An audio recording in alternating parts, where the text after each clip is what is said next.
Cricket ಜಗತ್ತಿನ interesting ಸುದ್ದಿಗಳನ್ನು quick ಆಗಿ ಹೇಳ್ತೇನೆ ಕ್ರಿಕೆಟ್ ರೌಂಡ್ ಅಪ್ ನಲ್ಲಿ. ನಾನು ಶಾಂತಾ. ನೀವು ಸುದ್ದಿಯಾನದ ಸಬ್ಸ್ಕ್ರೈಬರ್ ಆಗೋದಕ್ಕೆ ಮರಿಬೇಡಿ. ಭಾರತ ಮತ್ತು ಆಸ್ಟ್ರೇಲಿಯಾ ನಡುವೆ ಸೆಕೆಂಡ್ ಟೆಸ್ಟ್ ಮ್ಯಾಚ್ ಡಿಸೆಂಬರ್ 6ರಿಂದ ಶುರುವಾಗಲಿದೆ. ಪಿಂಕ್ ಬಾಲ್ ನಲ್ಲಿ ನಡೆಯಲಿರುವಂತಹ ಈ ಪಂದ್ಯಕ್ಕೂ ಮುನ್ನ ಟೀಂ ಇಂಡಿಯಾ ಪ್ರೈಮ್ ಮಿನಿಸ್ಟರ್ಸ್ 11 ವಿರುದ್ಧ ಅಭ್ಯಾಸ ಪಂದ್ಯವನ್ನಾಡಿ ಗೆದ್ದಿದೆ. ಈ ವೇಳೆ ಸ್ವಾರಸ್ಯಕರ ಘಟನೆಯೊಂದು ನಡೆದಿದೆ. ಪಂದ್ಯದಲ್ಲಿ ರಿಷಬ್ ಪಂತ್ ಬದಲಿಗೆ ವಿಕೆಟ್ ಕೀಪರ್ ಆಗಿ ಸರ್ಫರಾಜ್ ಖಾನ್ ಕಾಣಿಸಿಕೊಂಡಿದ್ರು. 23ನೇ ಓವರ್ನಲ್ಲಿ ಆಲಿವರ್ ಡೇವಿಸ್ಗೆ ಹರ್ಷಿತ್ ರಾಣಾ ಬೌನ್ಸರ್ ಎಸೆದರು. ಸುಲಭ ಕ್ಯಾಚ್ ಇದ್ರೂ ಕೂಡ ಹಿಡಿಯುವಲ್ಲಿ ಸರ್ಫರಾಜ್ ಖಾನ್ ವಿಫಲರಾದರು. ಸಿಟ್ಟಾದ ರೋಹಿತ್ ಶರ್ಮಾ ಸರ್ಫರಾಜ್ ಅವರ ಬೆನ್ನಿಗೊಂದು ಗುದ್ದು ನೀಡಿದ್ದಾರೆ. ಮೊದಲ ಟೆಸ್ಟ್ನಲ್ಲಿ ಹೊರಗುಳಿದ ರೋಹಿತ್ ಶರ್ಮಾ ಎರಡನೇ ಟೆಸ್ಟ್ಗೆ ನಾಯಕತ್ವವನ್ನು ವಹಿಸಿಕೊಳ್ಳಲಿದ್ದಾರೆ. ಹೀಗಾಗಿ ಕೆಎಲ್ ರಾಹುಲ್ ಆಡ್ತಾರಾ ಅನ್ನೋ ಬಗ್ಗೆ ಚರ್ಚೆ ಶುರುವಾಗಿತ್ತು. ಇದೀಗ ರೋಹಿತ್ ಶರ್ಮಾ ಈ ಬಗ್ಗೆ ಕ್ಲಾರಿಟಿ ಕೊಟ್ಟಿದ್ದಾರೆ. ಡೇ ಅಂಡ್ ನೈಟ್ ಟೆಸ್ಟ್ನಲ್ಲಿ ಯಶಸ್ವಿ ಜೈಸ್ವಾಲ್ ಜೊತೆಗೆ ರಾಹುಲ್ ಇನ್ನಿಂಗ್ಸ್ ಅನ್ನು ಆರಂಭಿಸಬಹುದು. ರೋಹಿತ್ ಶರ್ಮಾ ಮಿಡಲ್ ಆರ್ಡರ್ನಲ್ಲಿ ಆಡಲಿದ್ದಾರೆ. ಟೆಸ್ಟ್ ಕ್ರಿಕೆಟ್ನಲ್ಲಿ ವೆಸ್ಟ್ ಇಂಡೀಸ್ ವೇಗಿ ಜೇಡನ್ ಸೀಲ್ಸ್ ದಾಖಲೆ ಪಟ್ಟಿ ಸೇರಿದ್ದಾರೆ.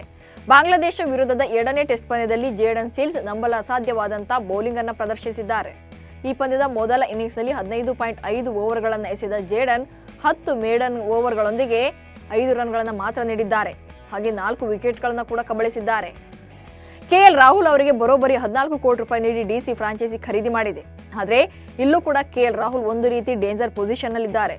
ಕೆಎಲ್ ರಾಹುಲ್ ಡಿಸಿ ಕ್ಯಾಪ್ಟನ್ ಆಗ್ತಾರೆ ಅಂತ ಕನ್ನಡಿಗರು ಅನ್ಕೊಂಡಿದ್ರು. ಆದರೆ ಕೆಎಲ್ಗೆ ಕ್ಯಾಪ್ಟನ್ಸಿ ಪಟ್ಟ ಬಹುತೇಕ ಕೈ ತಪ್ಪಲಿದೆ. ಅನುಭವಿ ಫಾಫ್ ಡುಪ್ಲೆಸಿಸ್ ಮತ್ತು ಅಕ್ಷರ್ ಪಟೇಲ್ ಮಧ್ಯೆ ಕೂಡ ಕ್ಯಾಪ್ಟನ್ಸಿ ಆಯ್ಕೆ ಪೈಪೋಟಿ ಇದೆ.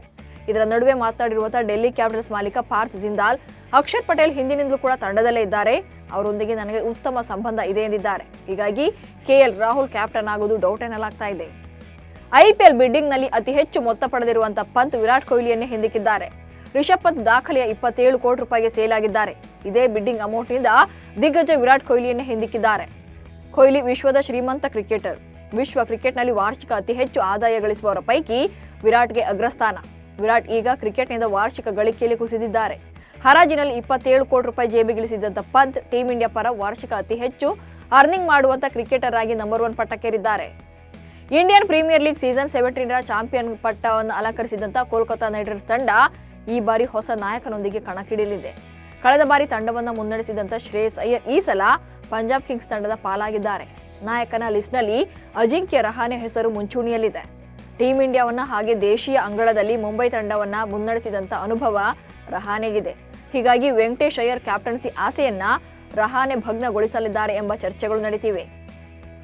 7 ವರ್ಷಗಳ ಕಾಲ ಮುಂಬೈ ಇಂಡಿಯನ್ಸ್ ನಲ್ಲಿ ಆಡಿದಂತ ಇಶಾನ್ ಕಿಶನ್ ಇದೀಗ ಮುಂದಿನ ಆವೃತ್ತಿಯಾದ ಸನ್ ರೈಸರ್ಸ್ ಹೈದರಾಬಾದ್ ಪರ ಆಡಲಿದ್ದಾರೆ. ಹೈದರಾಬಾದ್ 11.25 ಕೋಟಿ ರೂಪಾಯಿಗೆ ಕಿಶನ್ ರನ್ನ ಖರೀದಿ ಮಾಡಿದೆ. ಹೀಗಾಗಿ ಮುಂಬೈಗೆ ಇಶಾನ್ ಕಿಶನ್ ಭಾವನಾತ್ಮಕ ವಿದಾಯವನ್ನ ಹೇಳಿದ್ದಾರೆ. ನಿಮ್ಮೆಲ್ಲರೊಂದಿಗಿನ ಅನೇಕ ನೆನಪುಗಳು ಯಾವಾಗಲೂ ಕೂಡ ನನ್ನ ಹೃದಯದಲ್ಲಿರ್ತವೆ. ನಿಮ್ಮೊಂದಿಗೆ ನಾನು ಒಬ್ಬ ವ್ಯಕ್ತಿ ಮತ್ತು ಆಟಗಾರನಾಗಿ ಬೆಳೆದಿದ್ದೇನೆ. ನನ್ನ ಜೀವನದ ಉದ್ದಕ್ಕೂ ಕೂಡ ನನ್ನೊಂದಿಗೆ ಉಳಿಯುವ ನೆನಪುಗಳೊಂದಿಗೆ ನಾನು ವಿದಾಯ ಹೇಳ್ತಾ ಇದ್ದೇನೆ ಅಂತ ಇಶಾನ್ ಕಿಶನ್ ಬರೆದುಕೊಂಡಿದ್ದಾರೆ. ಇಶಾನ್ ಕಿಶನ್ ಅವರನ್ನ ಮುಂಬೈ ತಂಡ ಕೈ ಬಿಟ್ಟಿದ್ದೇಕೆ ಎಂಬ ಬಗ್ಗೆ ಹಾರ್ದಿಕ್ ಪಾಂಡ್ಯ ಮಾತನಾಡಿದ್ದಾರೆ. ಮುಂಬೈ ತಂಡದ ಡೈನಾಮಿಕ್ ಪ್ಲೇಯರ್ ಇಶಾನ್ ಕಿಶನ್, ತಂಡದ ಪರ ನಿಂತು ಆಡಿದ ಆಟಗಾರ. ಇಶಾನ್ ಅವರನ್ನ ಮತ್ತೆ ತಂಡಕ್ಕೆ ಕರೆತರುವುದು ಕಷ್ಟ ಎಂದು ನಮಗೂ ಕೂಡ ಗೊತ್ತಿತ್ತು. ಅವರು ತಂಡದಲ್ಲಿದ್ದಾಗ ವಾತಾವರಣ ಉತ್ತಮವಾಗಿತ್ತು. ಅವರು ಭಾರಿ ಮೊತ್ತಕ್ಕೆ ಬಿಡ್ ಆಗಲಿದ್ದಾರೆ ಎಂಬುದು ಗೊತ್ತಿತ್ತು. ಹೀಗಾಗಿ ಅವರನ್ನ ತಂಡದಿಂದ ಕೈ ಬಿಡಲಾಗಿತ್ತು ಎಂದಿದ್ದಾರೆ ಹಾರ್ದಿಕ್ ಪಾಂಡ್ಯ.